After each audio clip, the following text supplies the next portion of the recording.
जी हाँ, आज अटल बिहारी जी की चौथी पुण्यतिथि है और सब लोगों ने उन्हें मिलकर याद किया है। लेकिन आज उनका किस्सा एक ऐसा बताएंगे जो शायद ही किसी को मालूम होगा।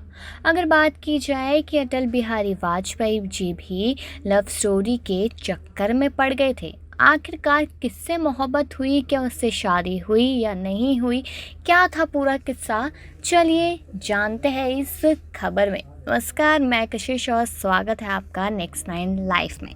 चलिए बताते हैं कि कहानी शुरू होती है 80 साल पहले, यानी कि 1942 से।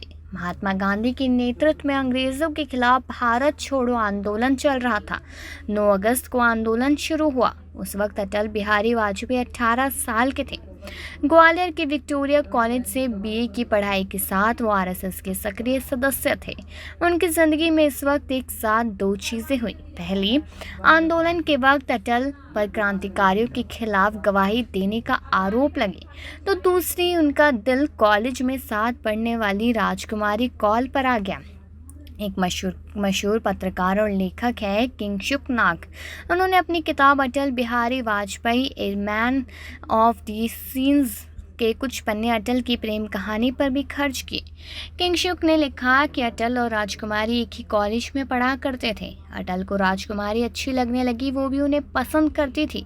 यह ऐसा दौर था जब लड़के और लड़कियों की दोस्ती को स्वीकार नहीं किया जाता था, इसलिए दोनों भी अपने प्यार का खुलकर इजहार करने से डरते थे। अब जैसे जैसे दिन बीते, दोनों में इशारों में बातचीत होने लगी, लेकिन प्रेम का इजहार अब तक किसी ने नहीं किया था। कलम के सिपाही रही अटल ने एक दिन हिम्मत जुटाई और पन्ने पर अपने दिल का हाल लिख डाला। कॉलेज की लाइब्रेरी में एक किताब के अंदर राजकुमारी के लिए वो लव लेटर रख दिया। राजकुमारी ने वो लेटर पढ़ा, लेकिन अटल को उसका कोई जवाब नहीं मिल सका। अटल बहुत निराश हुए। पत्रकार और लेखिका सागरिका घोष ने अटल की जीवनी लिखी है। वो उसमें बताती है कि राजकुमारी ने अटल से शादी करने की बात अपने परिवार से की थी, लेकिन उनके परिवार ने शिंदे की छावनी में रहने वाले और आरएसएस की शाखा में रोज जाने वाले अटल को अपनी बेटी के लायक नहीं समझा। राजकुमारी भी अपने परिवार के खिलाफ नहीं जा सकी। परिवार ने दिल्ली के रामजस कॉलेज में दर्शन शास्त्र पढ़ाने वाले ब्रजनारायण कौल से उनकी शादी करा दी। अटल बिहारी के दोस्त गोरेलाल त्रिपाठी के बेटे विजय प्रकाश उनकी शादी से जुड़ा किस्सा बताते हैं। बता दें कि एक इंटरव्यू के दौरान उन्होंने काफ़ी कुछ बताया जो काफ़ी ज़्यादा हैरान कर देने वाला था। कहते हैं कि जब अटल के परिवार वाले उनकी शादी की बात कर रहे थे तो वो दोस्त के घर जाकर छिप गए थे। वो कहते हैं कि अटल ने खुद को 3 दिन तक दोस्त के कमरे में बंद रखा। बताते हैं कि अटल को लगता था कि उनकी शादी से देश की सेवा करने में रुकावट आ जाएगी, इसलिए वो शादी नहीं करना चाहते थे। राजकुमारी शादी के बाद अपने पति ब्रजनारायण कौल के साथ दिल्ली चली गई। साल 1957 में लोकसभा चुनाव हुए। अटल जनसंघ पार्टी के टिकट पर पहली बार संसद पहुंचे। जिस रामजस कॉलेज में ब्रिज पढ़ाते थे, वहां अटल को भाषण देने के लिए अनुरोध किया गया। अटल का भाषण सुनने राजकुमारी भी कॉलेज आई थी। यही अटल की 15 साल बाद उनसे दोबारा मुलाकात हुई। अब अटल और राजकुमारी की मुलाकातों का सिलसिला दोबारा शुरू हो गया। कुछ वक्त बीता तो अटल को पता चला कि उनके खत का जवाब राजकुमारी ने तभी दे दिया था। वो भी उन्हें पसंद करती थी। उन्होंने अटल के लिए अपने दिल की बात लिखकर खत उसी किताब में रख दिया था, लेकिन वो खत अटल तक नहीं पहुंच सका। अटल अक्सर राजकुमारी से मिलने उनके घर जाया करते थे। बाद में वो प्रधानमंत्री बने और उन्हें दिल्ली में बड़ा सरकारी घर मिला तो राजकुमारी, उनके पति और 2 बेटे अटल के घर में शिफ्ट हो गए। घर में सबके अपने अपने शयन कक्ष हुआ करते थे। हिंदुस्तान की राजनीति में शायद पहले कभी नहीं हुआ होगा कि प्रधानमंत्री के सरकारी आवास में ऐसी शख्सियत रह रही हो जिसे प्रोटोकॉल में कोई जगह ना दी गई हो, लेकिन उसकी उपस्थिति सबको मंजूर हो। अटल और राजकुमारी का रिश्ता इतना पवित्र था कि किसी भी विपक्षी पार्टी ने इस पर कभी सवाल नहीं उठाया। वहीं सागरिका घोष लिखती है कि अटल के दोस्त बलबीर पुंज ने बताया कि जब वो पहली बार वाजपेयी के घर गए तो उन्हें राजकुमारी उनके पति को वहां देखकर बहुत अजीब लगा, लेकिन उन्होंने देखा कि उन तीनों के लिए ये बहुत नॉर्मल बात थी। इसके बाद उन्होंने भी इसके बारे में सोचना बंद कर दिया। अटल के घर में तीनों लोग एक दूसरे के साथ बहुत इज्जत से रहते थे। एक दोस्त अप्पा घटाटे अटल को खाने पर बुलाते थे तो राजकुमारी उनके प्रति ब्रिज भी साथ जाते।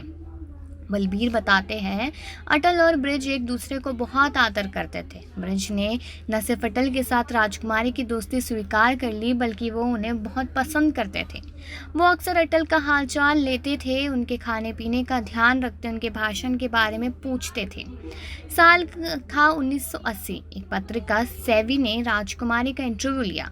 उसमें मुताबिक राजकुमारी ने स्वीकार किया था कि उनके और अटल के बीच जो परिपक्व संबंध थे उसे बहुत कम लोग समझ पाएंगे। राजकुमारी ने अपने पति के बारे में भी कहा, अटल और मुझे अपने पति को इस रिश्ते के बारे में कभी सफाई नहीं देनी पड़ी। मेरे पति और मेरा अटल के साथ रिश्ता बहुत मजबूत है। वही एक पत्रकार लेखक करण थापर ने अपनी आत्मकथा डेविल्स एडवोकेट में अटल का जिक्र किया है। उन्होंने बताया कि एक बार वो अटल का इंटरव्यू लेना चाह रहे थे, लेकिन बात नहीं बन पा रही थी। उन्होंने थक हार कर अटल के घर का नंबर डायल कर दिया। फ़ोन पर राजकुमारी से बात हुई। थापर ने उन्हें अपनी परेशानी बताई। जवाब मिला, आप कल घर आ जाइए, इंटरव्यू हो जाना चाहिए। अगले दिन जब थापर अटल के घर पहुंचे तो वो पहले से इंटरव्यू के लिए तैयार बैठे थे। उन्होंने लिखा कि अटल ने उनसे मिलते ही बोला, आपने तो हाई कमांड से बात कर ली, अब मैं आपको कैसे मना कर सकता हूँ। वही साल 2014 में अटल और राजकुमारी की ये प्रेम कहानी ख़त्म हो गई। जी हाँ, 2014 में राजकुमारी अब इस दुनिया में नहीं थी। पत्रकार कुलदीप नैयर ने द टेलीग्राम में लिखा, राजकुमारी कौल बेहद संकोची महिला थी। वो अटल की सब कुछ थी।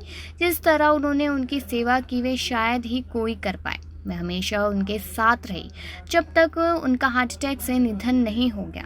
16 अगस्त 2018 अटल जी नहीं रहे। आज उनकी चौथी पुण्यतिथि है। उन्होंने ताउम्र शादी नहीं की, लेकिन राजकुमारी उनकी ज़िंदगी का एक अहम हिस्सा बनी रही।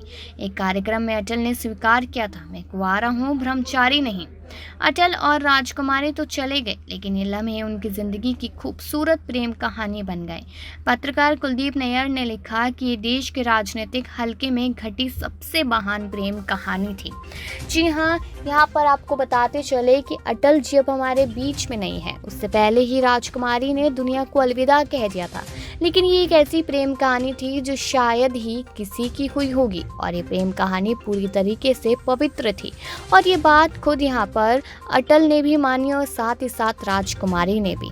लेकिन बताते चले कि कहा जाता है कि 15 साल बाद अटल जी को मालूम चला कि जवाब तो उन्हें पहले ही मिल चुका था, लेकिन शायद उनके नसीब में ही नहीं था कि वो पूरी ज़िंदगी पत्नी के रूप में और पति के रूप में साथ बिता सके। लेकिन फिर भी पति पत्नी ना होते हुए एक ही घर में रहना बहुत बड़ी बात थी, और पवित्र रिश्ता निभाना भी बहुत बड़ी बात थी, जिसकी वजह से कभी भी विपक्ष ने उनकी ज़िंदगी पर सवाल नहीं उठाए। तो ये अनोखे से किस्से अटल जी के बारे में जानकर कैसे लगे, कमेंट सेक्शन में ज़रूर बताइएगा। और बाकी ऐसी खबरों के लिए देखते रहिए नेक्स्ट 9 लाइव।